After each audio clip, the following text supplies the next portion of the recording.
Babae, binugbog ng mister upang piliting makipaghiwalay. Ang babae pala ang nagtatagong tagapagmana ng kumpanya kung saan nagtatrabaho ang asawa. Bumaba ang isang babae mula sa isang lumang Toyota Corolla. Sa unang tingin, aakalain mong isa lamang siyang ordinaryong bisita na napadpad sa gusali ng isa sa pinakakilalang auction house sa Pilipinas. Mabilis ang kanyang paglalakad at agad siyang nagtungo sa reception area. "Hello, nandito ba si Mr. Robert Malvar?" Magalang na tanong ng babae. Agad namang ngumiti ang receptionist, ngunit nanatiling maingat sa pakikitungo. Dahil pribado ang buhay ni Mr. Robert, hindi basta-basta pinapapasok ang kung sino lang, lalo na kung walang malinaw na pakay. Ngunit nang iabot ng babae ang kanyang ID, sandaling natigilan ng receptionist. Nagbago agad ang ekspresyon ng kanyang muka at naging mas magalang ang tono ng kanyang boses. "I'm sorry, Ma'am Rosalie. Hindi ko po kayo agad nakilala. This way po or I can accompany you if you don't mind." Alok ng receptionist habang paanyaya. "No, it's okay. Pasensya na rin at hindi ako agad nagpakilala. I'll go ahead alone na lang. Nagmamadali kasi ako." Sagot ni Rosalie. May ngiti sa labit halong pagmamadali sa tinig. Bago siya naglakad, papunta sa elevator. Siya si Rosalie Malvar. Anak ng may-ari ng Malvar Auction House, isang pandaigdigang pangalan sa mundo ng sining at koleksyon. Bukod sa Pilipinas, may mga sangay din ng kumpanya sa iba't ibang panig ng mundo. Kabilang na ang pinakabantog nilang auction house sa London. Lumaki si Rosalie sa isang mayamang pamilya. Ang kanyang ina ay isang British art collector, habang ang kanyang ama ay isang prominenteng arkitekto sa Pilipinas. Tahimik ngunit puno ng kumpiyansa ang kilos ni Rosalie. Habang paakyat ng elevator, tumingin siya sa salamin at inayos ang buhok niya. Sa likod ng kanyang maamong muka ay ang isang babaeng sanay sa mundo ng sining, negosyo at mataas na lipunan. Malaki ang naging impluensya ng sining at ang trabaho ng kanyang mga magulang sa pagkatao ni Rosalie Malvar. Isa sa kanyang paboritong libangan ay ang paggawa ng portrait. Kahit nasa kanya na ang lahat, kayamanan, pangalan at pagkakataong hindi na kailangan magtrabaho, lumaki si Rosalie na mapagkumbaba. Mahilig siyang makihalubilo sa iba at iisa lamang ang tunay niyang hangarin, ang mamuhay ng payapa. Hindi niya hinahangad ang magarbong pamumuhay, gaya na lamang ng minamaneho niyang sasakyan. Isang lumang kotse na minana pa niya mula sa kanyang lola noong dalaga pa ito. Kahit kaya niyang bumili ng bago, mas pinipili niya ang praktikal. Para kay Rosalie, kung gumagana pa bakit kailangang palitan? Nang makarating siya sa opisina ng kanyang ama, baka sa kanyang muka ang kaba. Pagpasok pa lamang, agad niya itong niyakap. "Dad, anong nangyari? Anong emergency? Akala ko kung napano ka na." May pag-aalalang sambit ni Rosalie. Ngunit ngumiti lamang si Mr. Robert at mahinahong sumagot. "I'm actually fine. Gusto lang talaga kitang mapapunta rito kasi may sasabihin akong importante. Kung hindi ko pa sasabihing emergency, baka hindi ka pa pumunta. Lagi ka na lang sa rest house natin sa probinsya. Wala ka nang nakakausap doon." Bahagyang napabuntong hininga si Rosalie. "Pero Dad, doon ako masaya. Gusto ko ng payapa at pribadong buhay. Ayoko nang palaging may gwardyang sumusunod sa akin. Hindi ko tuloy magawa ang mga gusto kong gawin." Paliwanag niya na agad namang nauunawaan ng kanyang ama. "Anyway, ang gusto ko sanang sabihin, gusto ko sanang magtrabaho ka rito bilang assistant director. Gusto ko mahasa ka sa totoong trabaho at magkaroon ng mas maraming experience." Tinitigan siya ni Rosalie sabay ngiti. "Tama nga ako ng hinala, Dad. Well, halatang buo na ang desisyon mo. I think, okay Dad, I will." Ngumiti si Mr. Robert, baka sa kanyang mga mata ang saya. Mahigpit niyang niyakap ang anak bago sabihin kinabukasan pa ito magsisimula. Sa ngayon, nais muna niyang magpahinga ito. Ngunit bago pa makalabas si Rosalie ng opisina, may naisip siyang mungkahi. "Dad, gusto ko pong pumasok nang hindi ginagamit ang ating apelyido. Ayokong malaman agad ng mga tao kung sino ko. Mas gusto kong tahimik lang, makisalamuha sa kanila bilang karaniwang empleyado. Gusto kong maranasan ng tunay na trabaho at bumuo ng pagkakaibigan na hindi nakasandal sa pangalan natin. Saglit na nag-isip ang ama, tsaka ito tumango. Kung yan ang gusto mo, suportado kita anak. Kinabukasan, maagang dumating si Rosalie sa gusali. Suot niya ang isang simpleng puting blouse at pares ng trousers. Elegante ngunit hindi kapansin-pansin. Tahimik ngunit determinado. Handa na siyang harapin ang panibagong yugto ng kanyang buhay. Hindi bilang Rosalie Malvar, kundi bilang isang ordinaryong empleyado sa kumpanyang pinaghirapan ng kanyang pamilya. Sa bawat nakasalubong, magalang siyang bumabati. "Good morning, ma'am, sir." Malumanay ang kanyang tinig at dama ang sinseridad. Napapalingon ng ilan, halatang nagtataka. Bagong mukha si Rosalie at walang anunsyo tungkol sa pagpasok ng bagong kawani. Diretso siyang tumungo sa opisinang inilaan sa kanya bilang assistant director. Habang naglalakad, napansin niyang unti-unting nagkakagulo sa paligid. Bulungan, tanungan at mabilis na sulyap. Sino siya? Bakit siya diretsong pumasok sa opisina ng executive floor? Ngunit agad ring nagbalik sa kani-kanilang pwesto ang mga empleyado nang dumating si Mr. Andres Santos, Associate Director ng kumpanya at isa sa mga matagal ng pinagkakatiwalaan ng pamilya Malvar. May otoridad sa kanyang tindig, ngunit laging may dalang ngiti. Kilala siya sa profesionalismo at disiplina. Dahilan kung bakit mataas ang respeto ng lahat sa kanya. Nang makita siyang paparating, mabilis na nagkanya-kanyang kilos sa mga tao, waring walang nangyari. Tahimik na pinagmamasdan ni Rosalie ang kaganapan mula sa loob ng kanyang opisina. Doon niya unang nasilayan ang kultura ng opisina, kung paano kumikilos ang mga empleyado kapag naroroon ang isang taong may otoridad. Napansin niyang ang respeto ay hindi laging bunga ng paghanga. Minsan, ito'y may kasamang takot. Nagsimula ang kanyang unang araw bilang assistant director. Bago pa siya tuluyang lamunin ng mga gawain, nagpa-order ng pizza at wine ng kanyang ama bilang simpleng welcome celebration. Hindi engrande, ngunit sapat na para mapalapit siya sa mga taong magiging bahagi ng kanyang araw-araw. Masiglang usapan, masarap na pagkain, at maliliit na halakhakan ang bumalot sa conference room. Doon niya nakilala ang ilan sa kanyang mga magiging kasamahan at sa gitna ng kasiyahan, tumayo si Andres Santos upang magbigay ng maikling pagbati. "Hello team, let's all welcome our new colleague, our new assistant director. Bilin sa akin ni Mr. Robert na we should give Miss Rosalie the respect she deserves." Anya, may halong formalidad at otoridad sa boses. Alam ni Rosalie na utos iyon ng kanyang ama.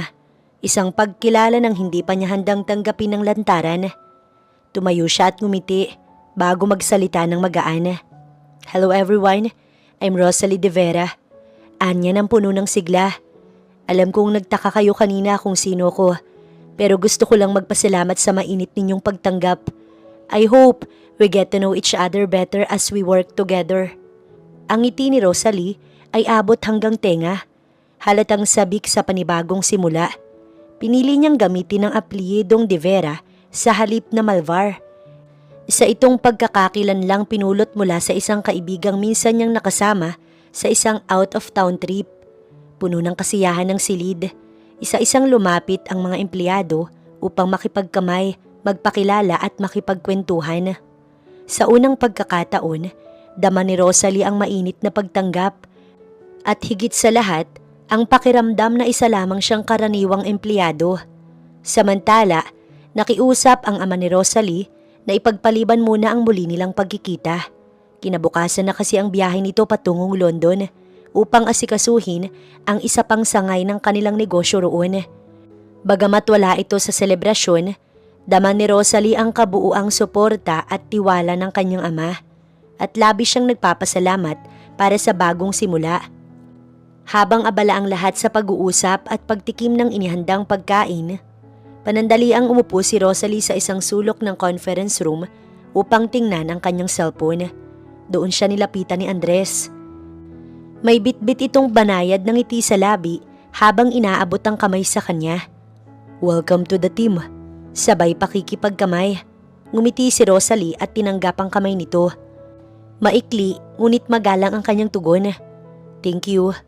Ipinagkatiwala ni Mr. Roberts sa atin ang kumpanya habang wala siya. Patuloy ni Andres. Sinabi rin niya na ako muna ang magiging mentor mo habang nagsasanay ka. Sasama ka sa mga major meetings at decision-making processes. Don't worry, I'll guide you all the way. Magaan ang tono ni Andres, ngunit may halong kumpiyansa sa sarili. Pinilit ni Rosalie na manatiling profesional, ngunit hindi niya maipagkakaila na may kakaibang presensyang dala ang lalaki. Matangkad si Andres, tinatayang nasa 5'8" ang height, fit ang pangangatawan at taglay ang timpla ng pagiging maangas, ngunit may kabaitang sumilip sa kanyang mga ngiti. May tikas ito sa bawat kilos at may aura ng taong sanay humawak ng posisyon at respeto. Okay, if I have a questions, I'll ask. Seryosong tugon ni Rosalie habang pilit pinipigilan ang pamumula ng kanyang pisngi. Sa kaloob-looban niya, umaasang hindi nahalata ni Andres ang kakaibang kilig na unti-unting bumabalot sa kanyang katawan. Nang makabalik na ang karamihan sa kanilang mga trabaho, naiwan pa rin sina Rosalie at Andres sa conference room. Gusto kong maging komportable ka rito. Kung may problema ka, huwag kang mahiyang lumapit sa akin. Mahinahong wika ni Andres. Tumango lamang si Rosalie at hindi na nagsalita pa. Sa kanyang isip, unti-unti na siyang naaakit sa kabaitan ni Andres. Tahimik niyang ibinulong sa sarili. Ang bait niya, parang imposible namang hindi siya magustuhan ng kahit sino. Lumipas ang 1 linggo, ngunit hindi pa rin umuuwi ang ama ni Rosalie. Marahil ay dumaan muna ito sa bahay ng kanyang ina at pansamantalang nanatili roon. Abala si Rosalie sa paghahanap ng impormasyon tungkol sa mga kilalang pintor nang may kumatok sa kanyang pinto. Ito ang madalas niyang trabaho. Come in, wika niya na hindi maalis ang paningin sa laptop. Bumungad si Andres, may dalang kakaibang sigla sa muka. May bago tayong project na kailangang asikasuhin. Itinigil agad ni Rosalie ang ginagawa. Sa tono pa lamang ni Andres, alam na niyang maging espesyal ang susunod nilang hakbang bilang magka-team. May pinapaayos si Mr. Robert, isang action na kailangang paghandaan. Ani Andres habang hawak ang isang folder ng mga dokumento. Kapag natuloy ito, magiging una mong hands-on experience. Mas mabuting simulan na natin ngayon pa lang para siguradong magiging matagumpay. Sa paglipas ng mga araw, unti-unting naging mas malapit sina Rosalie at Andres. Sa paningin ni Andres, pagiging magkatrabaho, magaan, produktibo at puno ng respeto. Para kay Rosalie, may kakaiba siyang nararamdaman sa tuwing sila ay magkasama. Hindi man niya ito lantarang inamin, alam niyang may tinatago siyang paghanga. Agad silang nagsagawa ng meeting at inayos ang bawat detalye ng nalalapit na auction. 3 araw na silang abala sa paghahanda. Madalas umaabot sila ng gabi sa opisina. Malapit na ako matapos dito. Hintayin mo ko. Sabay na tayong umuwi. Ani Rosalie habang nakayuko sa laptop. Halos hindi na malaya ng oras. Tahimik na ang buong opisina. Sila na lang ang natira at patay na rin ang mga ilaw. Kahit overtime, nanatiling nakatutok si Andres. Ayaw niyang biguin si Mr. Robert. Kaya ibinuhos niya ang buong atensyon sa proyekto. Isinasama niya si Rosalie sa bawat hakbang. Sinisigurong natututo ito hindi lang sa papel kundi sa aktwal na proseso. Sige, sabay na tayo. Coffee after? Alok ni Andres habang inaayos ang kanyang mga gamit. Ngumiti lamang si Rosalie bilang tugon. Napangiti rin si Andres. Alam niyang ang katahimikan ni Rosalie ay isang simpleng oo. Sabay silang lumabas ng opisina. Masiglang nagkukwentuhan habang binabaybay ang malamig na gabi. Dumiretso sila sa isang malapit na kapehan na tagad-umorder. Paborito mo rin pala ang Spanish latte. Natatawang wika ni Rosalie nang mapansing pareho sila ng in-order. Habang abala sa kwentuhan, lumapit ang isang barista sa kanilang mesa. Good evening, ma'am, sir. Couple po ba kayo? Anniversary kasi ng coffee shop ngayon. May libreng dessert para sa mga mag-partner. Nagkatinginan sina Rosalie at Andres. Sabay na pangiti. Oh really? Happy 6th anniversary. Sakto, we just got married last month. Biro ni Andres, sabay kindat kay Rosalie. Hudyat na makisakay ito sa kanyang biro. Ngunit sumingit agad ang barista. Kailangan lang po ng fruit wedding ring, picture, o mas mainam kung mag-kiss kayo. Biglang napatayo si Andres at mahigpit na hinawakan ang kamay ni Rosalie. Hinila niya ito palabas ng cafe. Halos matawa habang hinihingal sa paglalakad. Muntik na tayong madali ron. Dessert lang ang habol ko. Hindi ko in-expect na kailangan pa ng ebidensya. Napatawa si Rosalie kahit bahagyang namula. Oo nga, ang daming tao pa naman nakakahiya.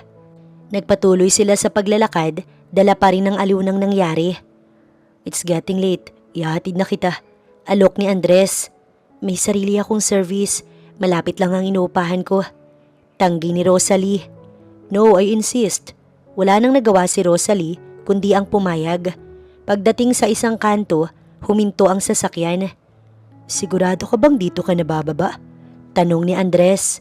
Oo, dito na lang. Nang makaalis ang sasakyan, tsaka palang tumuloy si Rosalie sa totoong direksyon.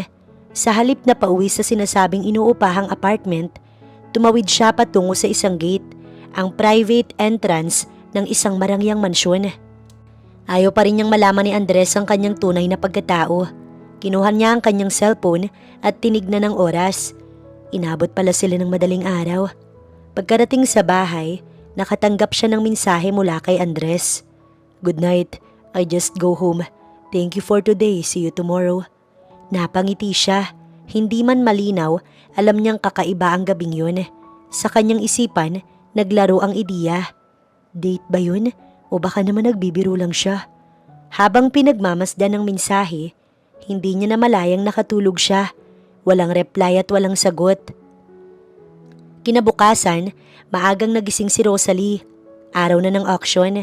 Sa isip niya, hindi lang ito tungkol sa trabaho. Ito rin ang magiging sukatan kung karapat-dapat bang pagkatiwalaan si Andres at kung hanggang saan siya kayang samahan ito. Pagdating sa opisina, dumiretso agad si Rosalie sa conference room kung saan naghihintay si Andres. Nauna pa ito sa kanya. Everything's ready? Tanong niya, puno ng sigla. Yes, buti na lang nandyan ka. Salamat Rosalie. Sagot ni Andres, sabay abot ng mga dokumento. Magkatuwang nilang inayos ang mga huling detalye bago magsimula ang auction. Sa loob ng block, halos ilang oras silang abala sa pag-aasikaso sa auction. Puno ng tensyon, focus at excitement. Nang matapos ang auction, lumabas si Rosalie, dala ang matinding emosyon. Hindi na siya nakapigil. Niyakap niya si Andres ng mahigpit habang napaluha. Congrats! We did it! Sigaw niya. Mahigpit din siyang niyakap ni Andres. Sa sandaling yun, para bang sila lang ang tao sa paligid. Naroon rin ang mga magulang ni Rosalie. Lihim na nanonood mula sa gilid. Kita sa kanilang mga mata ang tuwa. Pagbalik ay nagtungo siya sa kanyang ama sa sarili niyang opisina. Sinalubong siya ng kanyang ina na may hawak na bote ng wine. I knew it. You did great, Rosalie. Kayong dalawa ni Andres. Congratulations. Thank you, Mom, Dad. Sobrang saya ko rito. I feel like I belong. Parang ayoko nang bumalik sa rest house. Ani Rosalie na halos maiyak sa tuwa. Just enjoy it, anak. Don't pressure yourself. Wika ng ama. Napansin ng ina ang chemistry nila ni Andres. Parang napapalapit kayo ni Andres ha. Anong meron? Ngumiti si Rosalie. He's been really kind. He helps me a lot. A good friend, that's all. Friends lang ba talaga? Panunokso ng ina. Mom! Natatawa niyang sagot. We're just friends. But we'll see. Biro niya bago lumabas ng opisina. Sumunod ang boses ng ama. Rosalie, I have to tell you something. Ano po yun? Ang project na ito bahagi lang ng mas malaking plano. Gusto ko kayong ipadala sa London. Ikaw, si Andres at si Ria. Business trip para sa susunod na phase ng expansion. Sandaling napahinto si Rosalie. Gulat at tuwa ang nahagip sa kanyang muka. London? Matagal na nang hindi binabalikan ng lugar. At ngayon babalik siya kasama si Andres. I'll give you the details later. Magkakaroon tayo ng meeting kasama ang buong team. Dagdag ng kanyang ama. Tumango si Rosalie. Ngunit agad ding umalis. Ayaw niyang mapansin ng iba na nagtagal siya sa opisina ng kanyang mga magulang. Baka kung ano pa ang isipin nila. Pagbalik sa sariling desk, kumilos siya na parang walang nangyari. Ayaw niyang siya mismo ang magsabi ng balita kay Andres. Mas gusto niyang marinig ito ng lalaki sa formal na meeting. Andres is very career-driven. Sobrang attractive niya sa part na yun. Ibig sabihin, swerte ng magiging asawa niya. Bulong ni Rosalie sa sarili. Bago siya napaigtad sa tunog ng bagong email, ang schedule ng meeting mamayang hapon. Pagdating nila sa opisina ni Mr. Robert, isa na lang ang kulang, si Rhea. Medyo natagalan ito dahil may ipinagawa pa sa kanya sa labas. Habang abala si Andres sa pagtingin ng presentation, napaayos ito ng upo nang makita si Rhea na papalapit. Sa tabi ni Rosalie ito umupo, kaharap si Andres. Hindi maipinta ang ekspresyon ng dalawa. First of all, I want to congratulate all of you, lalo na si masipag na si Andres at ang kanyang kasama si Rosalie. Nagtagumpay ang project. Panimula ni Mr. Robert habang nakangiti. The reason I called for this meeting with Rhea and the team is because I'm proud to announce that you, Andres, Rosalie, and Rhea have been selected to handle our next major project, not here but in London. You'll be representing the company in an international art exhibit, kasama ang asawa ko, who will join you as part of the delegation. Napatingin ang lahat sa isa't isa. How long will it take, sir? Tanong ni Andres. 3 months. You'll leave this weekend.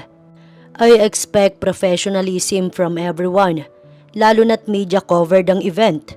Seryosong sagot ni Mr. Robert. Idinagdag pa nito habang dumudungaw sa papel. And please, let's keep everything professional.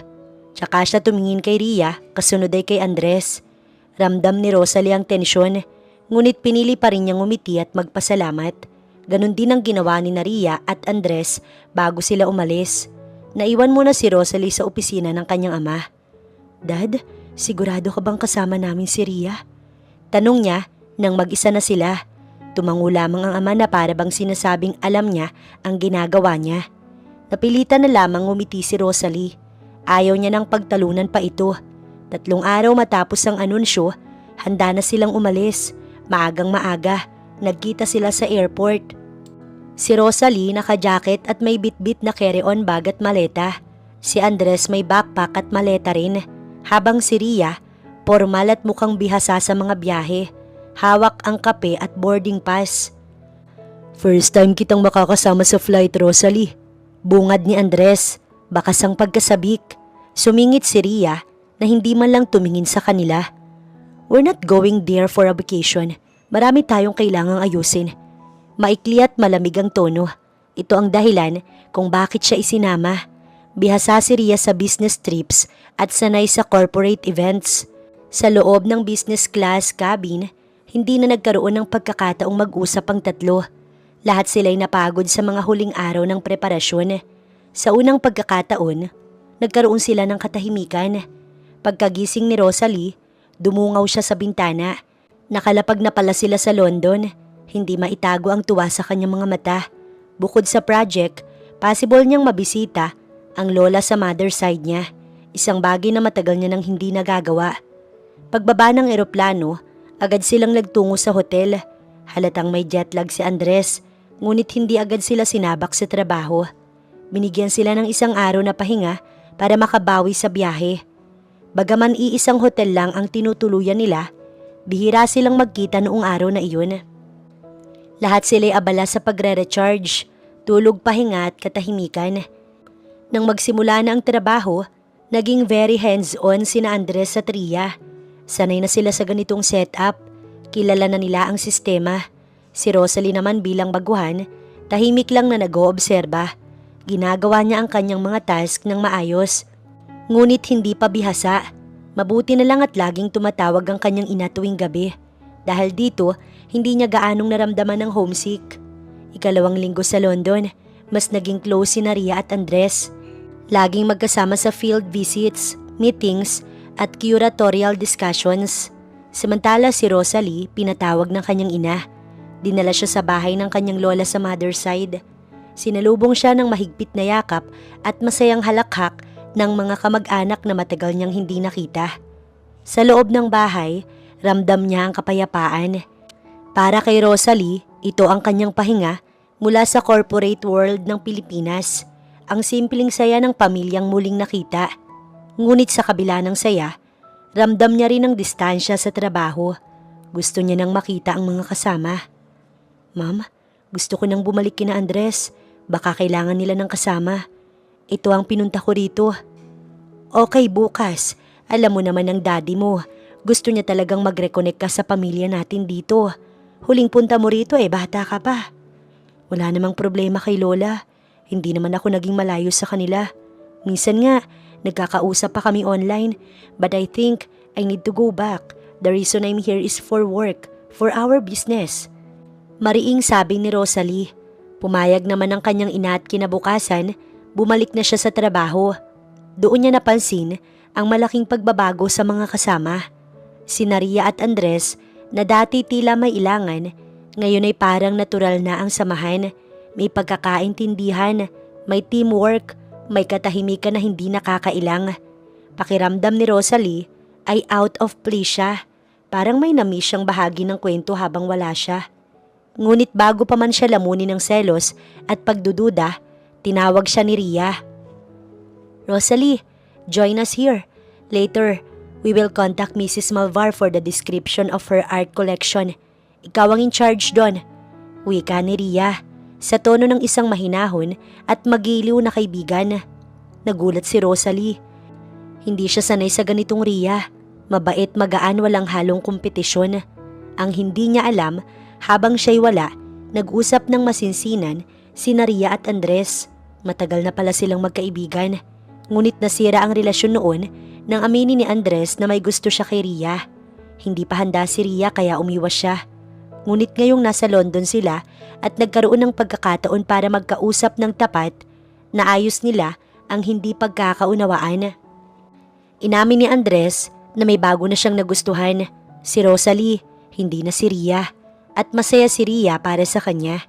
Sinabi pa niya na susuportahan niya ito sa kahit anong paraan. Ito ang dahilan kung bakit nagbago ang pakikitungo ni Ria kay Rosalie. Hindi dahil sa kompetisyon, kundi dahil sa respeto at pag-unawa ng pagkakaibigan nila ni Andres. Habang hawak ni Rosalie ang mga papel at abalang hinahanap ang mga artist na kabilang sa koleksyon ng kanyang ina, bigla na lang may naglatag ng kape sa kanyang mesa. Nagulat siya nang itaas ang ulo at makita si Andres. Your cafe con leche, ma'am.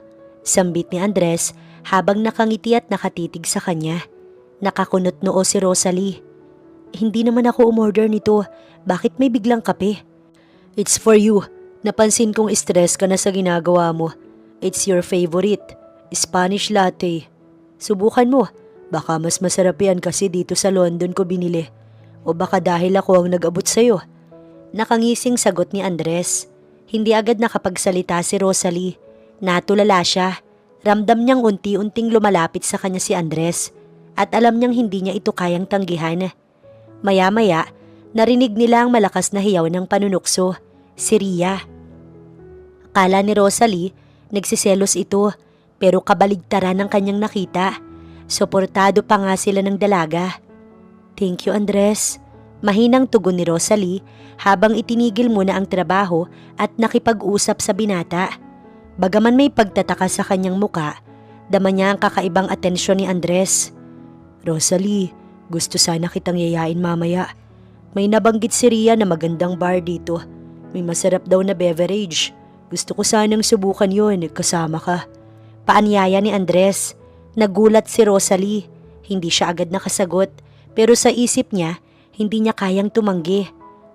Bago pa siya makapagsalita, biglang sumingit si Ria. Isama niyo naman ako, wala rin naman akong gagawin mamaya. Anya habang nakangiti. Bagaman nais ni Andres na masolo si Rosalie, hindi na rin siya tumanggi. Gusto rin niyang maging malapit ang dalawa. Hindi pa rin makaimik si Rosalie, kaya't inunahan siyang muli ni Ria. Ayaw mo ba talagang sumama? Baka agawin ko si Andres. Pabiro nitong sabi. Nagulat si Rosalie. Para bang may alam si Ria na siya'y hindi. Posibleng may sinabi si Andres. Mabilis ang tibok ng kanyang puso at bigla siyang napasigaw. Oo, sasama ko. Lahat ng empleyado ay napatingin sa kanya. Namula siya sa hiya, agad yumuko at gusto na lang palamon sa lupa. Ngunit kahit ganoon, hindi niya mapigilang isipin kung totoo ngang may gusto si Andres sa kanya. Kinagabihan, nagbihis si Rosalie ng fitted na black dress. Habang pinagmamasdan ng sarili sa salamin, may kumatok sa kanyang pintuan. Pagbukas niya, bumungad si Andres, nakasuot ng eleganteng black polo.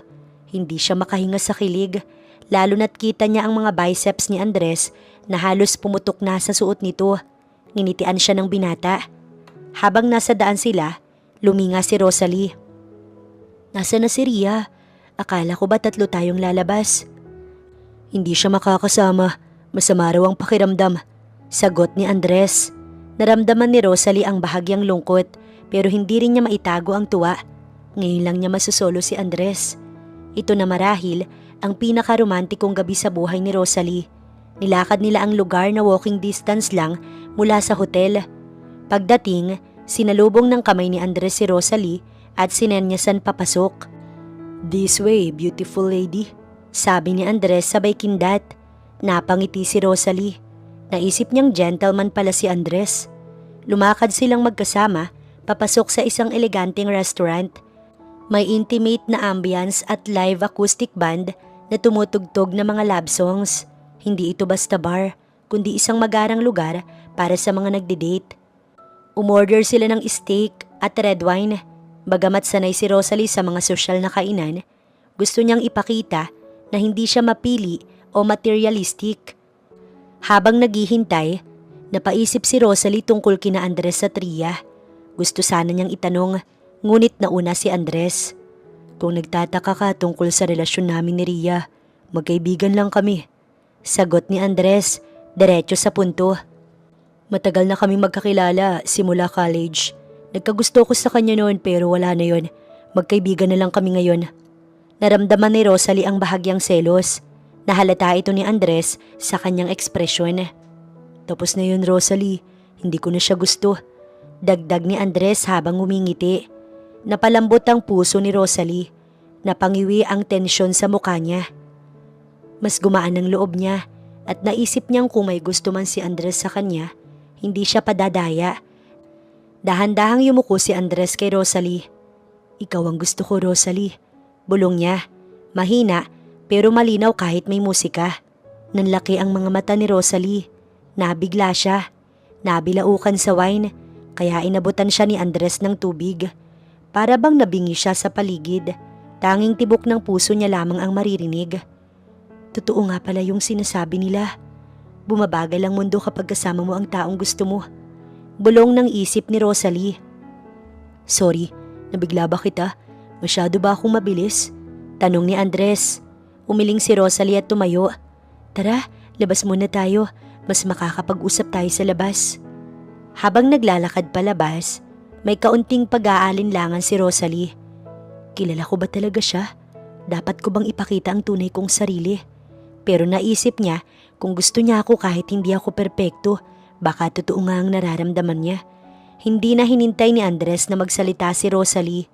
Hinawakan niya ang kamay nito at sa isang iglap, mariin niya itong hinalikan, buong damdamin, walang pakailam sa mga tao sa paligid. Hindi nila namalayang nasa gitna na pala sila ng daan. Ngunit sa mga mata nila, tila silang dalawa lang ang taong naroon. Ito ang pakiramdam ng tunay na pag-ibig, banayad, dalisay at totoo. Natigil ang kanilang tamis at halik nang biglang marinig ang malakas na busina mula sa paparating na kotse. Sa gulat ay nagising sila sa kanilang sariling mundo at napatawa na lang habang dali-daling umatras mula sa gitna ng daan. Sumenya sila na paumanhin sa driver. Sabay ngiti sa isa't isa. Parang dalawang nahuling magkasintahang high school. Tara, maglakad-lakad muna tayo. Sayang naman ang gabi. Paanyaya ni Andres habang hawak pa rin ang kamay ni Rosalie. Sige, sagot ni Rosalie sabay tango.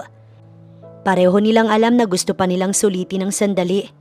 Dahan-dahan ang kanilang mga hakbang. Tahimik ang paligid at malamig na simoy ng hangin sa madaling araw ay humahaplos sa kanilang damdamin. Wala silang pakialam sa pagod, oras o trabahong naghihintay kinabukasan. Pagdating nila sa hotel, saglit silang huminto sa labas. Muling nagtagpo ang kanilang mga mata at naglapat muli ang kanilang mga labi. Isang matamis na paalam. "Thank you for tonight, Andres. Nag-enjoy ako." Wika ni Rosalie habang niyayakap ang leeg ng binata. Ngumiti si Andres, may bahagyang lungkot sa mga mata. "I'll go ahead. May trabaho tayo bukas. I'll see you tomorrow," sabi niya. Marahang inaalis sa mga kamay ni Rosalie. Ayaw niya pang matapos ang gabi, ngunit iginiit niya ang respeto sa oras at damdamin ng dalaga. Kinaumagahan, isinantabi nila ang kilig at pananabik at nagpaka-professional sa trabaho. Ngunit hindi maitatanggi ang ngiti sa mukha ni Rosalie. Napansin iyon ng kanyang mga magulang. "Blooming ka ngayon, anak," biro ng ina. "Hindi lang siguro dahil sa trabaho yan," dagdag ng ama na may ngiti. Suportado ng kanyang mga magulang ang kaligayahan ni Rosalie. Nang malaman nila si Andres ang dahilan, natuwa pa sila. Kilala, nire-respeto at pinaniniwala ang mabuting tao ang binata. Lumipas ang mga araw, dumating ang araw ng art exhibit. Dahil sa kanilang dedikasyon, naging matagumpay ang event. Walang aberya at nairaos ng may karangalan. Alam ni Rosalie na pagkatapos nito, babalik sila sa Pilipinas upang ipagpatuloy ang trabaho. Sa London, naging malapit sila ni Andres at ni Ria. Sa pagbabalik, inaasahan niyang mas lalalim pa ang pagkakaibigan nila ni Ria at pagmamahal nila ni Andres. "Siguro, kung hindi dahil sa art exhibit na yun, hindi tayo magiging close," sabi ni Ria habang sabay silang kumakain. "Baka hanggang ngayon, mag-isa pa rin akong kumakain sa office." Dagdag pa nito sabay tawa. "Kaya nga kung hindi rin dahil doon, malamang hanggang ngayon, hindi pa rin kami gaano nagpapansinan at hindi naging close ni Andres. Siguro mag-uusap lang kami kapag may trabaho." Halakhak ni Rosalie. Sa tabi niya, bahagyang humalik si Andres sa kanyang kamay. Pag-uwi nila sa Pilipinas, opisyal na silang naging magkasintahan. Hindi ito itinago sa kumpanya. Suportado rin ng pamilya ni Rosalie si Andres, isang lalaking may prinsipyo, magalang at may pangarap. Malaki ang tiwala nila kay Andres kahit lihim pa rin ang pagkakakilanlan ni Rosalie. Hindi alam ni Andres na si Rosalie pala ang unika iha ng may-ari ng kumpanya at posibleng maging tagapagmana. Ngunit hindi ito naging hadlang sa kanila. Bagamat may patakarang bawal ang relasyon sa opisina, pinatunayan nilang hindi ito sasagabal sa profesionalismo. Mas lalo pa silang nag-excel sa trabaho. Alam nila ang hangganan at higit sa lahat, nire-respeto nila ang isa't isa bilang magkasintahan at bilang profesional. Sa paglipas ng panahon, hindi lang sila naging inspirasyon sa opisina, kundi pati sa mga naniniwala sa tunay na pag-ibig. Nauwi sa planong pagpapakasal ang pagmamahalan ng dalawa, hindi dahil sa pagmamadali, pero para sa kanila, ito ang perfect timing. Simple at intimate wedding lamang ang nais ni Rosalie, kasama lang ang mga malalapit na kaibigan at pamilya. Ngunit kabaliktaran ito sa kagustuhan ni Andres. Gusto niyang maging engrande ang kasal, maraming bisita at punong-puno ng selebrasyon. Para sa kanya, ito ay espesyal na araw na dapat ipagdiwang ng buong puso at walang tinitipid. "Ang gusto ko sana, simple lang. Magastos kasi pag maraming bisita. Gusto kong maging praktikal tayo.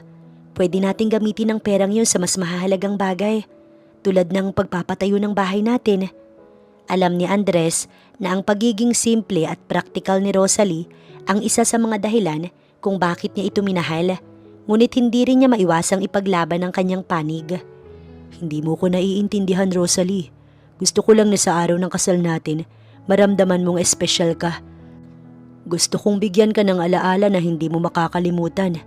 Sa huli, nanaigang pag-unawa sa pagitan nila. Napapayag ni Rosalie si Andres na gawing simple ang kasal at nagkasundo sila na ang pera sanang gugugulin sa engrandeng kasal ay ilalaan na lang sa pagpapatayo ng sarili nilang tahanan. Sa isang maliit na opisina sila ikinasal.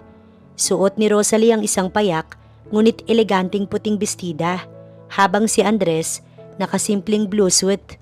Ang seremonya ay pinangunahan ng isang attorney na malapit sa pamilya ni Rosalie, taong pinagkakatiwalaan at handang panatilihing lihim ang kanilang simpleng kasal at ang kanyang buong pagkatao.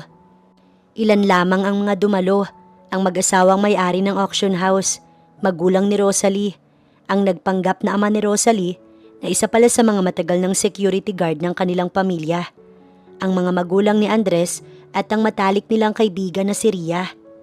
Pinapangako kong mamahalin kita sa hirap at ginhawa. Sa bawat paggising ko, ikaw at ikaw lang ang pipiliin ko. Mahal kita, Rosalie. Panata ni Andres habang nakatitig sa mata ng dalaga. Salamat sa pagtanggap sa akin, Andres. Sagot ni Rosalie, nanggigilid ang luha. Ikaw lang ang nakikita kong makakasama habang buhay. Mahal na mahal kita. Nang sabihin ng attorney na maaari na silang maghalikan, marahan at puno ng pag-ibig nang maglapat ang kanilang mga labi. Puno ng kilig at kasiyahan ng munting silid habang ang mga bisita ay pumapalakpak, humihiyaw at binabati ang bagong kasal. Sa kabila ng pagiging simple ng kanilang kasal, naging mas makabuluhan ito dahil sa bukal na pangako nilang dalawa at suporta ng kanilang pamilya. Matapos ang seremonya, nagtungo ang bagong mag-asawa sa isang restaurant na pinareserba nila para sa isang simpleng salo-salo. Doon sila nagsama-sama kasama ang piling mga kaibigan at pamilya upang ipagdiwang ang kanilang pag-iisang dibdib. May mga munting regalo silang natanggap mula sa mga bisita. Maliit ngunit taos-pusong simbolo ng suporta at pagmamahal. Ria, salamat sa suporta sa amin ni Andres.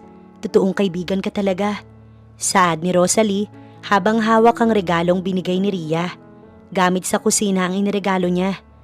Hindi na nila pinatagal pa ang panahon. Agad nilang sinimulan ang pagpapagawa ng kanilang munting tahanan. Sabik silang bumuo ng sariling pamilya. Kaya habang isinasagawa ito, pansamantala muna sila na maninirahan sa isang inuupahang apartment.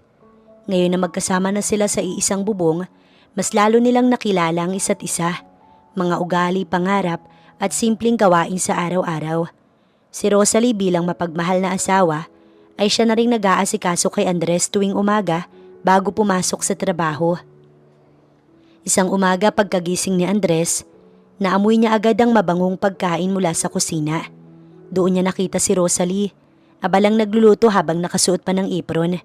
Lumapit siya at yumakap mula sa likod at hinalikan ng pisngi nito. Good morning, mahal. Ang bango ng niluluto mo pero mukhang mas mabango ka. Bulong niya na may ngiti sa labi. Hindi napigilan ni Rosalie ang kilig. Bagong kasal pa lang sila't dama pa rin ang kilig sa bawat sandali. O siya, maligo ka na para makakain na tayo't sabay tayong pumasok. Sagot niya habang inaayos ang hapag. Ganito ang naging ritmo ng kanilang araw-araw. Mga simpleng kilos, ngunit puno ng pagsuporta sa isa't isa. At sa mga panahong pagod si Rosalie, si Andres naman ang gumagawa ng mga gawaing bahay. May malasakit at may pag-unawa. Ito ang pundasyon ng kanilang pagsasama. Sa trabaho matapos nilang makapasok, agad na nagtungo si Rosalie sa opisina ng kanyang ama. Hindi niya na napigilan ng damdamin. Gusto niyang suportahan ng asawa sa abot ng kanyang makakaya. Gusto niyang makausap ang ama ukol sa kumpanya.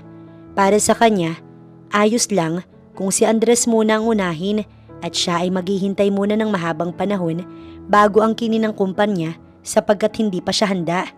Kahit nakapangalan ng kumpanya sa kanya, hindi siya nagmamadaling angkinin ito. Dad, kailan mo ba gagawing director si Andres? Tanong niya, direkta at may pananabik. Alam niyang masipag at matalino si Andres at sa kanyang paniniwala, karapat dapat itong ma-promote. Deserve naman ni Andres, Dad. Ano bang pumipigil sa'yo? Dagdag pa niya, bahagyang nagmamakaawa. Napangiti ang kanyang ama. Don't worry, anak. Hindi kita bibiguin. Pinag-iisipan na rin namin ng mami mo na ipagkatiwala sa kanyang kumpanya. Sa labis na tuwa, niyakap at hinalikan ni Rosalie ang kanyang ama. Thank you, Daddy. I love you. Mag-ingat kayo ni Mami. Bulong niya. Agad siyang bumalik sa kanyang opisina. Hindi maipinta ang saya. Ngunit kahit nasabik siyang sabihin kay Andres, pinili niyang wag muna.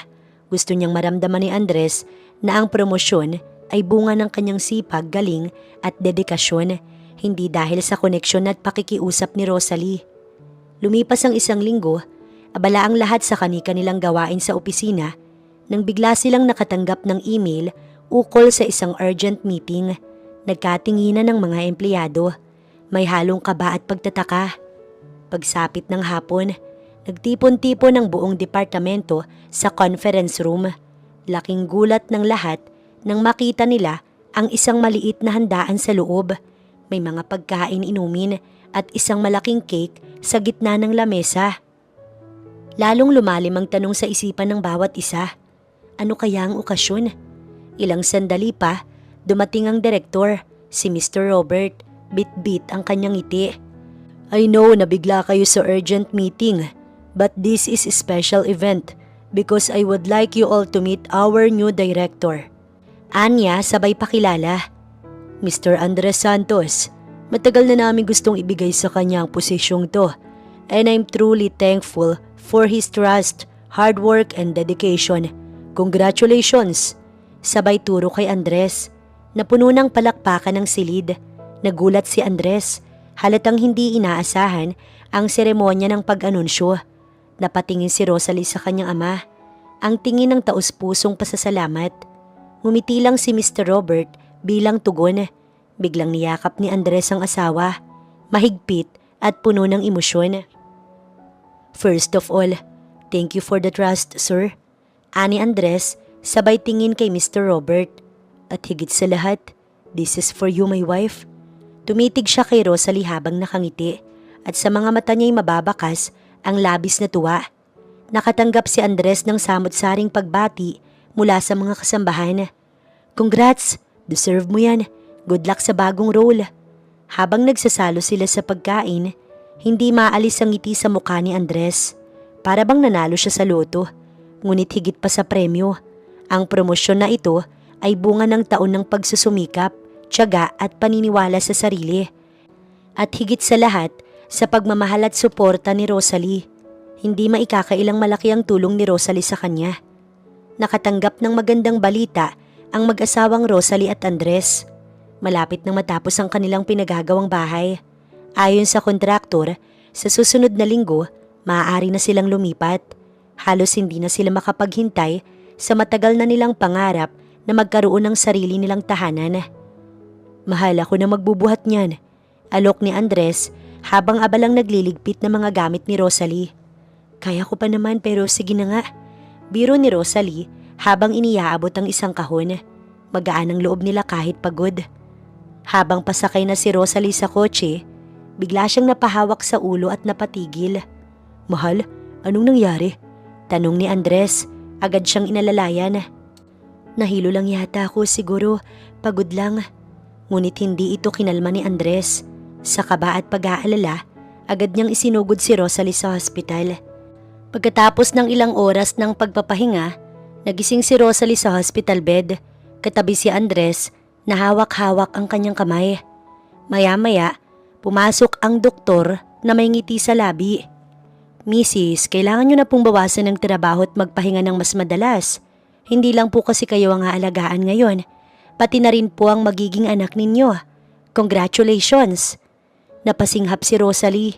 Nanlaki ang kanyang mga mata at napatingin kay Andres na tila hindi agad makapaniwala. Ilang saglit lang at napaluha siya sa tuwa. Agad niyang niyakap si Rosalie ng mahigpit. Mahal, magkakaanak na tayo. Bulong ni Andres habang nanggigilid ang luha. Bubuo na tayo ng pamilya. Sagot naman ni Rosalie. Nakangiti habang pinupunasan ang kanyang luha. Hindi na inalintana ang pagod. Para bang tumigil ang oras sa hospital room na iyon. Napalitan ng pag-asa. Iniisip ang magiging pamilya. Pangarap nilang maging magulang. At para sa kanila, isa itong malaking blessings. Simula ngayon, hindi na kita papayagang mapagod. Pangako ni Andres habang hinahaplos ang buhok ng asawa. Nagpursigi si Andres sa kanyang trabaho, lalo na ngayon at direktor na siya. Halos doble na ang pagod na nararanasan niya sa opisina. Meetings, deadlines at sunod-sunod na out of town na mga proyekto. Si Rosalie naman ay pansamantalang huminto sa pagtatrabaho at pinayagan ng kumpanya na mag-maternity leave para makapagpahinga at pagtuunan ng pansin ng kanyang pagbubuntis. Masaya naman ang kanyang magulang at sa wakas magkakaroon na sila ng apo. Habang lumalaki ang kanyang tiyan, unti-unti na ring lumalalim ang emosyon ni Rosalie. Naiintindihan niya na abala si Andres, pero habang tumatagal, ramdam niyang nababawasan ang oras na inilaan nito para sa kanya. Minsan, naanyayahan si Andres sa isang business conference sa United Kingdom at agad siyang tumulak paalis. Sa kanyang pagbabalik, tila may nagbago sa kanyang kilos. Mas tahimik, laging pagod at madalas wala sa mood makipag-usap. Isang gabi, habang nakahiga si Rosalie sa sofa, sabik na naghihintay sa asawa, dumating si Andres ng gabi na. Pagpasok pa lang, napansin agad ni Rosalie ang pagod nitong muka. "Late ka na naman, mahal. Marami bang trabaho?" Tanong ni Rosalie, mahinahon ang boses, ngunit halatang puno ng pag-aalala. Hindi sumagot si Andres. Tinanggal niya ang sapatos at dumiretso sa loob ng bahay. Kung dati ay sinasalubong siya ng paghalik sa pisngi, ngayon ay parang nakalimutan na ang routine niya bilang asawa. "Pwede bang bukas mo na lang yan itanong? Pagod na pagod ako, Rosalie." Sagot niya, may diin sa tono at walang tingin sa asawa. Diretso siya sa kwarto at isinara ang pinto. Napaupo si Rosalie. Masakit man, pinilit niyang intindihin ng asawa. Ngunit hindi niya maitatanggi ang kirot sa dibdib. Ilang araw na rin niyang napapansin ang pagbabago ni Andres. Mas mabilis uminit ang ulo. Laging malalim ang iniisip at tila walang ganang makipag-usap. Unti-unting bumalot sa kanya ang tanong na hindi niya masagot. May problema ba sa trabaho? O may itinatago na sa akin si Andres? Napatitig siya sa kanilang wedding photo na nakadikit sa kanilang wall. Mula sa larawan, tila masaya at puno ng pag-ibig ang mga ngiti nila noon. Ngunit ngayon, tila mayroon ng lamat. Nagising si Andres sa malalim na hagulgol. Agad siyang bumangon at nakita si Rosalie na nakaupo sa sahig. Hawak ang kanyang cellphone habang ang mga luha nito walang patid na dumadaloy. "Rosalie, anong ginagawa mo?" Tanong ni Andres. Ngunit ang tono nito ay halatang galit, hindi pag-aalala. Nang makita niyang hawak nito ang kanyang cellphone, agad siyang napuno ng galit. "Bakit mo pinakaikialamanan yan? Wala kang karapatang buksan ng cellphone ko." Hindi sumagot si Rosalie. Sa halip, ipinakita niya ang screen ng kanyang cellphone kung saan nakabukas ang isang conversation thread. Puno ng mga sweet messages mula sa isang unknown number. Hindi na niya kailangang itanong. Ang sakit ay malinaw at ang katotohanan ay mas masakit pa sa anumang sagot. "Sinungaling ka." Mahina, ngunit matalim na bulong ni Rosalie. "Pinagkatiwalaan kita." Patuloy ang kanyang pag-iyak. Basang-basa na ang kanyang damit sa dami ng luhang pinahid dito. Nag-init ang kanyang damdamin. At sa tindi ng sakit at galit, akmang sasampalin niya si Andres, ngunit nasalo ito ni Andres at hinawakan ang kanyang braso. "Ano bang ginagawa mo? Wala kang karapatan. Bitiwan mo ko!"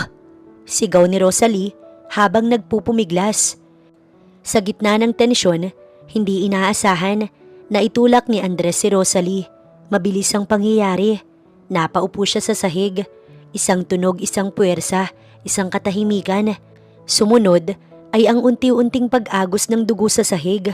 Nanlaki ang mata ni Andres. "Rosalie?" Nagdilim ang kanyang paningin sa takot. Dali-dali niyang binuhat ang asawa at isinugod sa hospital. Ngunit huli na ang lahat. "I'm sorry, sir. We did everything we could, but we couldn't save the baby." Sa loob ng kwarto ng hospital, katahimikan lamang ang nangingibabaw. Hindi umiiyak si Rosalie. Wala na siyang luhang mailuha. Ang puso niyang dati ay puno ng pagmamahal.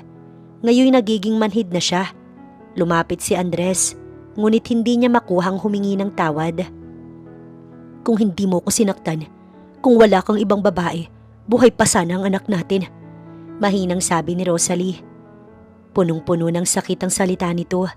Ngunit ang sagot ni Andres ay hindi inaasahan. "Kung hindi mo ko pinakaialamanan, hindi sana tayo umabot sa ganito." At doon nagsimula ang mas malalim na lamat. Nang makauwi sila mula sa hospital, kapwa sila tahimik pero si Andres tila'y naging ibang tao. Lumamig ang pakikitungo niya kay Rosalie. Hindi na sila nagpansinan. Parang dalawang estrangherong naninirahan sa iisang bubong. Si Andres, madalas na kumakain sa labas. Bihirang umuwi ng maaga. At kung umuuwi man, tahimik lang na dumadaan kay Rosalie. Parang hangin lang siya. Si Rosalie naman, araw-araw ay patuloy na inuubos ang lungkot at pag-iisa. Pakiramdam niya, hindi lang anak ang nawala sa kanya, kundi pati ang asawa. Isang gabi, nadatnan niya si Andres sa sala. Naglalakad ito papuntang kwarto, ngunit hindi na siya nakatiis. Andres, tawag niya. Mahina, ngunit puno ng puot at kirot. Huminto si Andres, walang imik. Ano bang problema mo? Nawala na tayo ng anak. At ngayon ay parang gusto mo na rin akong mawala. Parang hindi mo na ako nakikita. Parang wala na akong halaga sa'yo. Pilit niyang pinigilan ng luha, ngunit tila hindi niya na kayang itago. Totoo ngang may iba ka na't gusto mo pang panindigan. Hindi na ako magtataka kung bakit gabi ka na palaging umuuwi. Bakit iwas ka nang kausapin ako? Nahanap mo na siguro sa kanya ang saya na hindi mo na makita sa akin. Tumigas ang mukha ni Andres. Hindi ito makatingin ng diretso kay Rosalie. Sa halip, bumuntong hininga ito at tumugon. Maghiwalay na tayo, Rosalie. Pagod na ako. Paulit-ulit na lang tayong nag-aaway. Wala na tayong patutunguhan. Parang tinik na bumaon sa puso ni Rosalie ang narinig niya. Nawala na siya ng anak pero iniisip niya pa rin kung paano maisalba ang relasyon niya kay Andres. Agad siyang lumapit at pilit siyang humawak sa asawa. Andres, wag. Nangako ka. Nangako kang mamahalin mo ko araw-araw. Sa hirap at ginhawa. Wag mo kong iwan. Yumakap siya. Mahigpit, desperado. Parang kung bibitaw siya, ay tuluyan na siyang mawawala. Ngunit umiwas si Andres. Ayaw na niya. Andres? Bulong ni Rosalie. Halos wala ng boses. Sa tindi ng emosyon, pinilit pa rin niyang ito ay yakapin. Pilit sinisiksik ang sarili sa espasyo ng isang pusong hindi na siya kayang tanggapin. Hanggang sa bigla siyang naitulak ni Andres. Hindi malakas, ngunit sapat upang mawalan siya ng balanse at tumama ang braso sa matigas na gilid ng mesa. Aray! Daing ni Rosalie habang napaupo sa sahig, yakap ang braso. Nanlaki ang mata ni Andres. Nagulat sa nangyari, pero hindi siya lumapit. Ang galit ay nanaig pa rin sa kanyang puso. Pagod na ako sa iyo, Rosalie. Sa mga walang basihang bintang mo. Sa drama mo araw-araw. Ako ang nagtatrabaho para sa ating dalawa. Ako ang gumagastos. Ako ang nagpapakapagod pero ikaw, para kang walang ibang ginawa kundi pagbintangan ako. Tahimik lang si Rosalie. Patuloy sa pag-iyak. Wala na siyang lakas para sumagot pa. Ang pinakamasakit, alam niyang totoo ang bintang niya. May babae nga si Andres. At sa bawat gabing hindi siya umuwi, sa bawat text na palihim, sa bawat tinging matagal nang hindi para sa kanya, ramdam niyang unti-unti nang nawawala ang dating lalaking minahal niya. Ramdam niyang hindi na siya ang pinipili. Hindi alam ni Rosalie na ang kabit ni Andres ay nasa teritoryo ng kanyang pamilya. Pero ang hindi niya matanggap ay kung paanong sa halip na ayusin ang lahat, siya pa ang sinisisi, siya pa ang tinulak, siya pa ang gustong iwanan. Kinaumagahan ay naghanda si Rosalie, nagluto ng masarap na adobo. Balak niyang bumisita sa kumpanya at bigyan ng makakain si Andres. Hindi na pinansin ng kirot ng dalos at sugat sa katawan. Nilagyan na lamang ng foundation para hindi mahalata bago siya nagtungo. Gusto niyang bumawit maayos pa sana ang kanilang samahan, kaya alam niyang magugustuhan ito ni Andres. Lalong-lalo na at ito ang paborito niyang ulam. Hindi ba't sinabi ko na sa'yo, wag na wag mo kong susundan sa trabaho? Pasigaw na sambit ni Andres matapos niyang makita si Rosalie na naghihintay sa labas ng opisina. May dalang pagkain. Inaya niyang lumabas ito at doon pinuwersang pauwiin. Tahimik lang si Rosalie. Pilit na nilulunok ang sakit ng pagtaboy. Gusto lang naman niyang bumawi, magpakita ng malasakit kahit kaunti. Ngunit sarado na ang puso ni Andres. Bitiwan mo ko. Halos pabulong na sabi ni Rosalie. Nanginginig ang boses, habang pilit inaalis ang mahigpit na pagkakahawak ng asawa sa kanyang braso. Hindi niya na mapigilan ang pagluha, ngunit imbis na maawa si Andres, lalo pa siyang nagalit. Umiiyak ka na naman? Drama mo na naman? Gusto mo ba talagang nauubos ang pasensya ko, Rosalie? Banta ni Andres. Ang tinig ay puno ng galit at panlalamig. Habang pauwi, tahimik lang si Rosalie sa loob ng kotse. Nanginginig na tatakot. Hindi niya maintindihan kung paano ang dating mapagmahal na asawa ay naging ganito kabagsik. Hindi ito ang address na pinakasalan niya. Pagdating sa bahay, hindi na maipinta ang mukha ni Andres. Galit, sawing-sawi, wala ni isang bakas ng pagmamahal. Pumasok ka sa kwarto, sigaw niya, sabay hatak sa damit ni Rosalie. Andres, tama na please. Pagsusumamo ni Rosalie, ngunit wala itong narinig. Isang malakas na sampal ang sumunod. Namula ang kanyang pisngi. Napatigil si Rosalie. Natulala, para siyang nawala ng damdamin. Nakatayo lang habang ang luha at sarili patuloy sa pagbagsak. Pero hindi pa doon nagtapos. Tila nasapian si Andres. Tinulak siya sa kama. At ginawa ang isang bagay na kailanman hindi dapat gawin ng isang taong may respeto at pagmamahal. Inabuso niya si Rosalie, pisikal, emosyonal at marahil higit pa. Tama na. Tulong. Andres, wag. Ngunit ang tinig niya tila sumalpok sa dingding. Hindi lang isang beses, paulit-ulit, gabi-gabi. Parang bangungot na hindi matapos-tapos para kay Rosalie. Ang dating tahanan nilang puno ng pangarap ay isa na ngayong bilangguan. Pagtulog na lamang ang tanging pahinga niya. At minsan pa'y hindi rin niya ito maranasan sa sobrang sakit ng katawan at bigat ng damdamin. Ang dating Rosalie na masiyahin, payapa at puno ng pagmamahal ay unti-unti nang nawawala. Ang kanyang katawan puno ng pasagalos at pilat habang ang kanyang isip wasak, gulo at pagod. Gusto niyang sumigaw pero wala nang boses ang kanyang lakas. Gusto niyang lumaban pero wala na siyang kapangyarihang kumawala. Mahal niya si Andres o marahil ang dating Andres. Napakamartir niya. Pinili niyang kimkimin ng sakit kaysa sirain ang imaheng pinangarap niyang pamilya. Ngunit sa bawat araw na lumilipas, mas lalo niyang napagtanto, ang taong mahal mo hindi dapat ang siyang papatay sa'yo. Dahan-dahan araw-araw. Takot siyang lumabas. Takot siyang makita ng magulang niya na hindi na makilala ang sarili sa salamin. Ang mga sugat, ang mga marka sa kanyang katawan ay parang kwento ng isang digmaan na parang walang pahinga. Wala siyang masabihan, wala siyang matakbuhan. Tuwing tinatawagan niya si Ria, lagi itong busy.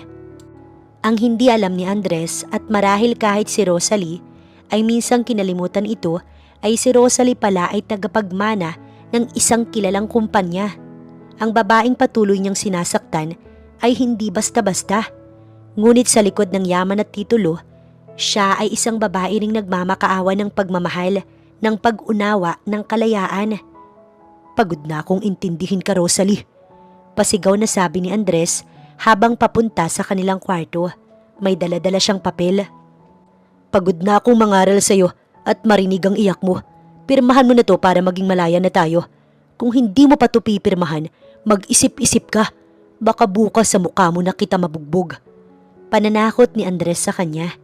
Kahit ayaw ni Rosalie ang tono ng pananalita ng kanyang asawa pa rin ang tingin niya rito. Nangako si Andres at pinangahawakan pa rin niya ang pangakong mahalin siya nito habang buhay. Inabot ni Andres ang isang ballpen at papel na hawak niya. Nang mabasa ni Rosalie ang nakasulat sa papel, isang annulment paper pala ito.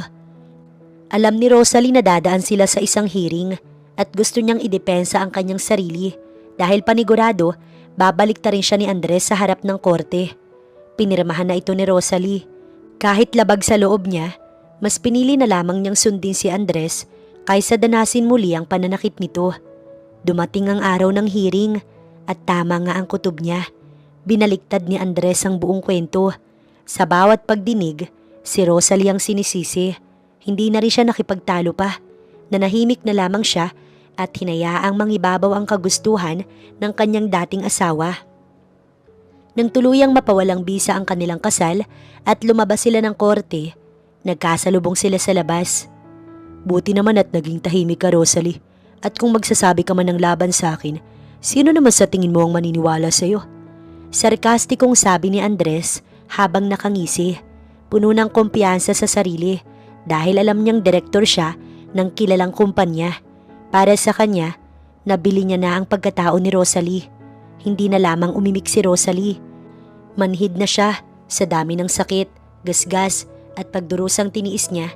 Tila wala nang anumang salita ang makakasugat pa sa kanya.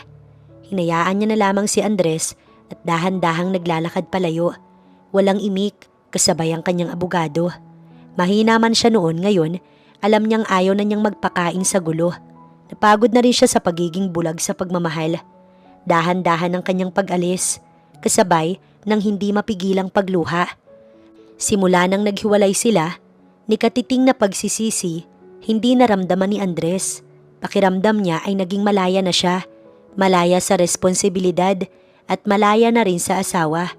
Hindi na rin naghahabol si Rosalie para sa bahay na sabay nilang pinaghirapan. Buti na lang at naghiwalay na kayo ni Rosalie. 1 taon mo na rin akong pinangakuan na bubuo tayo ng sarili nating pamilya. Sabi ni Ria habang isa-isang inaalis ang mga wedding photos ni na Andres at Rosalie. See? Kung dati pa sana binigyan mo ko ng pagkakataon para makilala at maging bahagi ng buhay mo.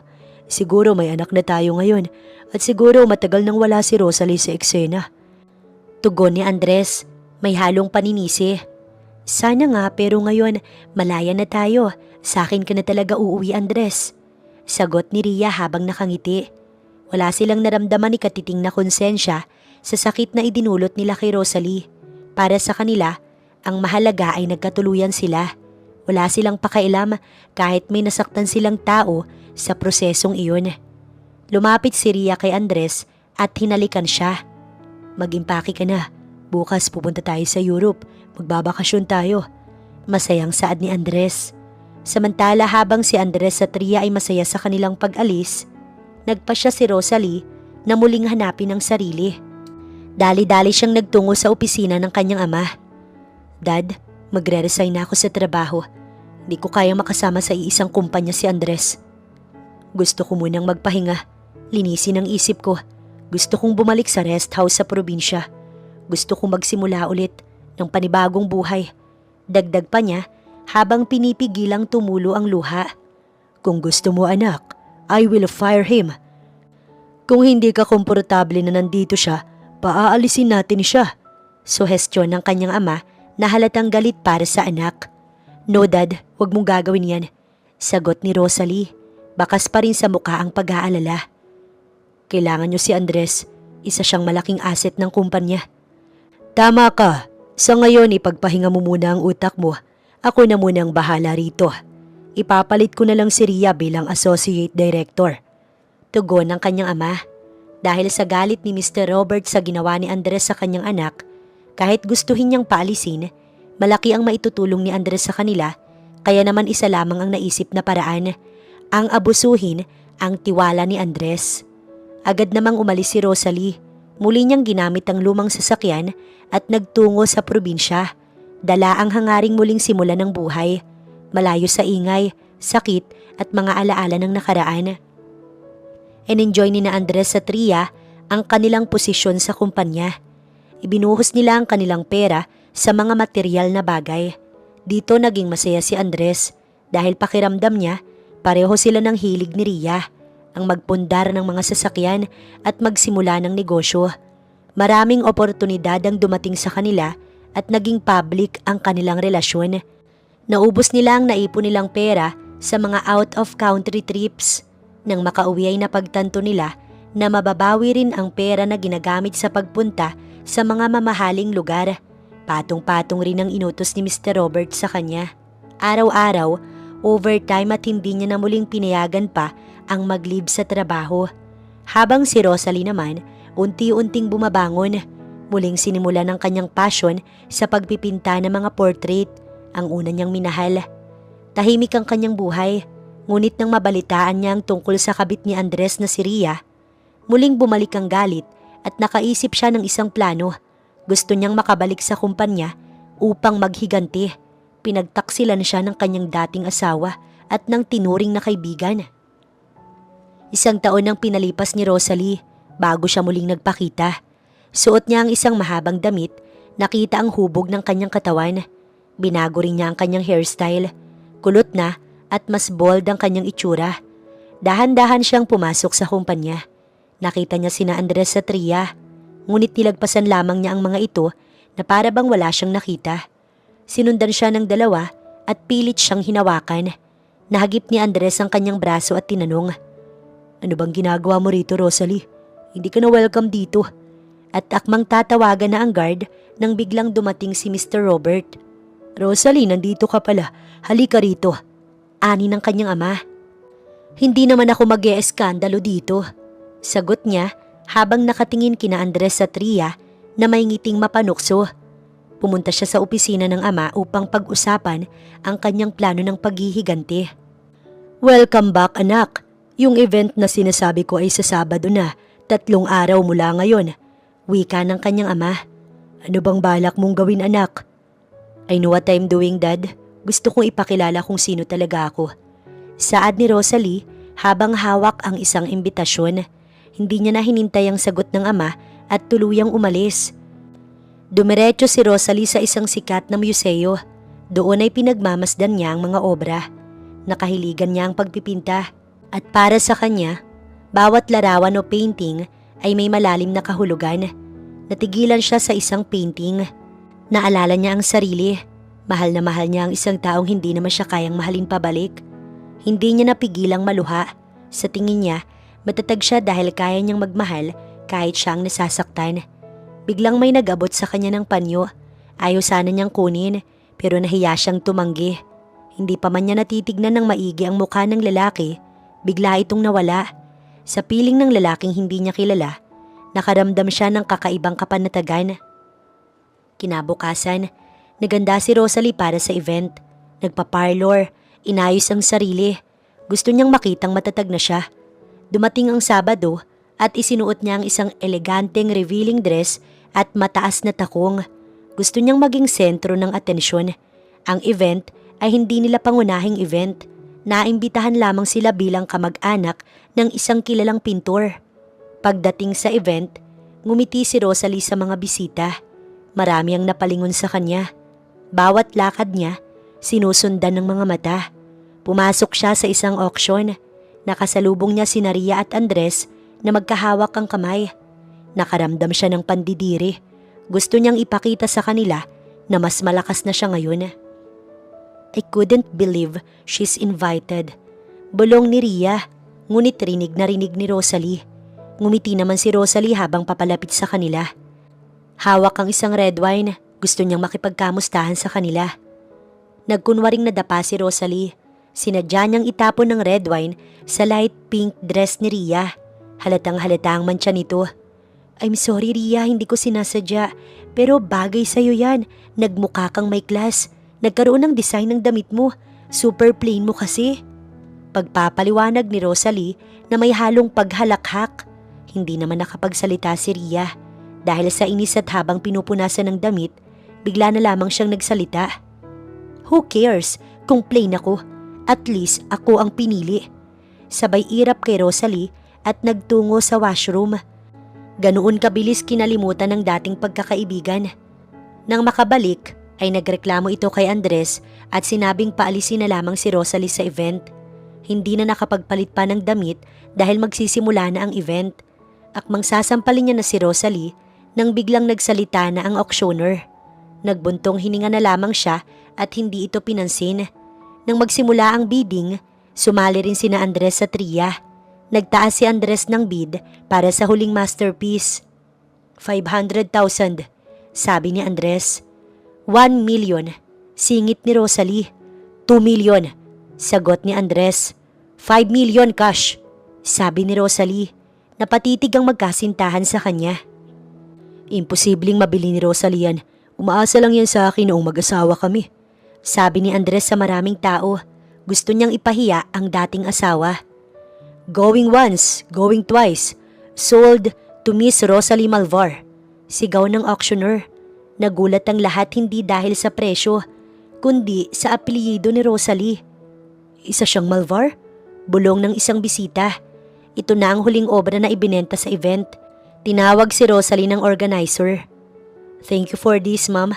Actually, this is a masterpiece of Mr. Steven Gavino. It's made with oil on canvas at ang painting ay tungkol sa isang taong dumaan sa emotional abuse pero patuloy na lumalakas. Pero may iba't ibang kahulugan nito depende sa nakakakita. Nagkaroon ng pagkakataon si Rosalie upang magpasalamat sa mga dumalo. Tumayo si Rosalie sa harap at nagsalita. Thank you. I feel connected to this masterpiece. Pakiramdam ko ako ang subject nito. Sa minahal ko, pero hindi ako minahal pabalik. Hindi lang emosyonal ang sakit, kundi pati pisikal ang naranasan ko. This is my first time to say this in public. I am Rosalie Malvar, survived the emotional and physical abuse, and I am soon to be owner of the Malvar Auction House. Nagpalakpakan ng lahat na may halong paghanga sa kanya. Idinugtong niya, to my ex-husband, Andres Santos, and his mistress Ria Garcia, enjoy prison. Biglang dumating ang mga pulis at ipinakita ang warrant of arrest. Lahat ay nagulat. Umalis si Rosalie sa gitna ng crowd nang may biglang may humabol sa kanya. You bought my favorite masterpiece. Thank you. Rosalie, right? Tanong ng lalaki. Yes, nice meeting you. So you're Steven Gavino? Yes, ako nga pala yung nag-abot sa'yo ng panyo nung isang araw. Now I know the reason why. Ang hirap pala ng pinagdaanan mo. Really? I'm sorry, hindi ko na naibalik ang panyo. Bigla ka na lang kasing nawala. I respected your solitude, kaya ako umalis. But if gusto mong ibalik ang panyo ko, then say yes to a second museum date. Sabi ni Steven. Nagtatawanan sila at nagpalitan ng numero. Hindi maiwasan ni Rosalie ang kiligin. Kahit na hindi pa nila kilala ang isa't isa, panigurado nang magiging malapit sila, lalo na't pareho sila ng hilig sa arts. Akala niya ang tagumpay ay ang ipakulong ang kanyang ex-husband, pero ang totoo, ang tunay na tagumpay ay ang pagkakataong magsimula muli sa isang bagong lugar, bagong tao at bagong pag-asa. Umalis si Rosalie sa venue. Tumigil siya sa isang tahimik na kapehan, nag-iisa hanggang sa dumating si Steven. Tahimik itong umupo at ngumiti. Third date na lang ang susunod. Biro nito, sa gitna ng simple at tahimik na lugar, nagtagpo ang kanilang mga mata. Walang kailangang sabihin. Pareho nilang alam, ligtas sila sa piling ng isa't isa. At sa unang higop ng kape, nagsimula ang bagong pahina ng kanilang buhay.